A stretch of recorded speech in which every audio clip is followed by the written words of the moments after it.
Et oui, quand on s'ennuie en Vénétie, il faut bien s'amuser un peu. Pour cette 16e journée, nous avons quitté Rome plein sud. Après quelques heures de route, nous sommes arrivés en vue du Vésuve. La visite des ruines de Pompéi, étonnamment bien conservées, est un vrai plaisir pour les passionnés d'histoire et de culture romaine. On y retrouve clairement l'ambiance de l'époque.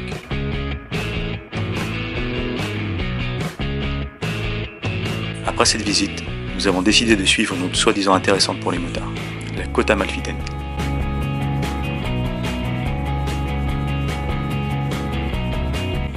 Cette route, qui longe la côte entre Pompéi et Amalfi, est pleine de virages. Ce serait un vrai paradis s'il n'y avait pas autant de circulation. On apprend vite à conduire à l'italienne pour pouvoir rouler un peu.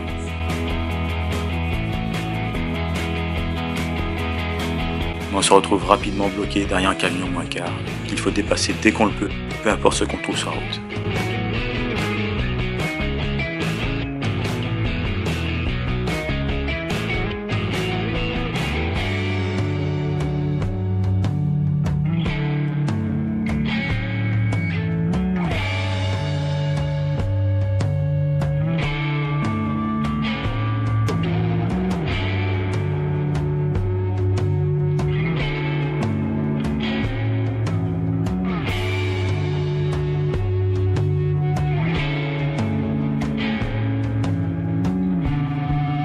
Les paysages valent tout de même le détour, mais mieux vaut choisir le bon moment pour faire cette route.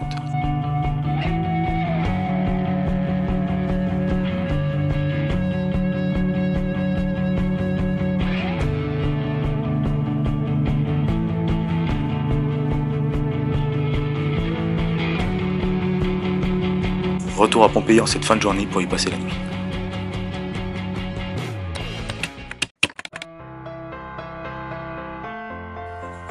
Journée qui a commencé plutôt mal avec 2 heures de pluie. La route était peu intéressante et l'objectif était de remonter le plus possible. Passage par les routes de campagne pour casser la routine.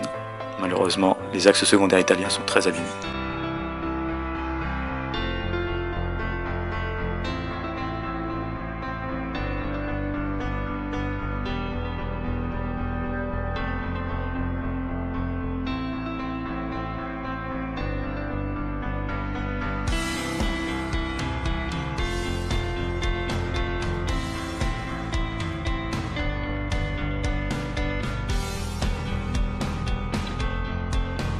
La traversée des Apennins s'est faite sous une alternance d'averses et de soleil. Notre arrivée à Saint-Marin fut donc dans la brume. Heureusement, ça s'est rapidement dégagé et nous avons atteint Rimini en fin de soirée.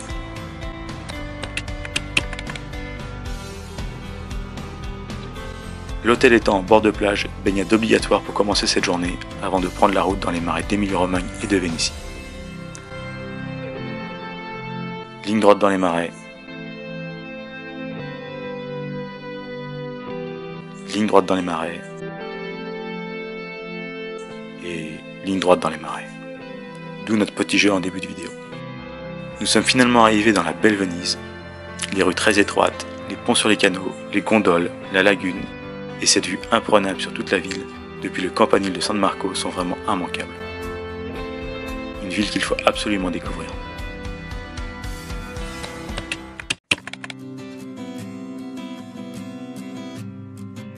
Après notre départ de Venise, nous avons rapidement atteint la frontière slovène.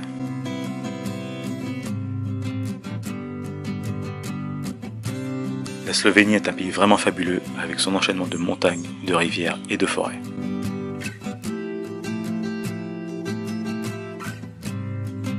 En sortant des sentiers battus, on peut se rapprocher des rivières, où Ezzano a fini par s'embourber.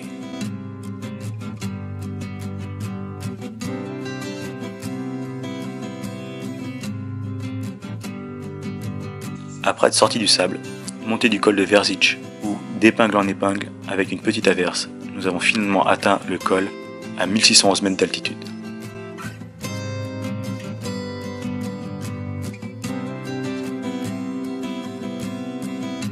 La descente était moins agréable. Les pavés humides dans les virages ne me mettaient vraiment pas en confiance.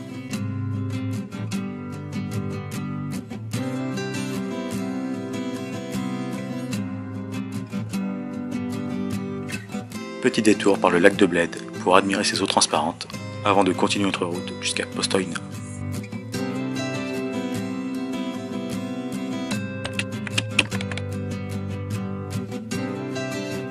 Arrivé en Croatie en cette 20e journée. Nous avons pris la D8, cette route croate qui longe la côte sur pas moins de 800 km. Les panoramas y sont vraiment magnifiques et la route très amusante.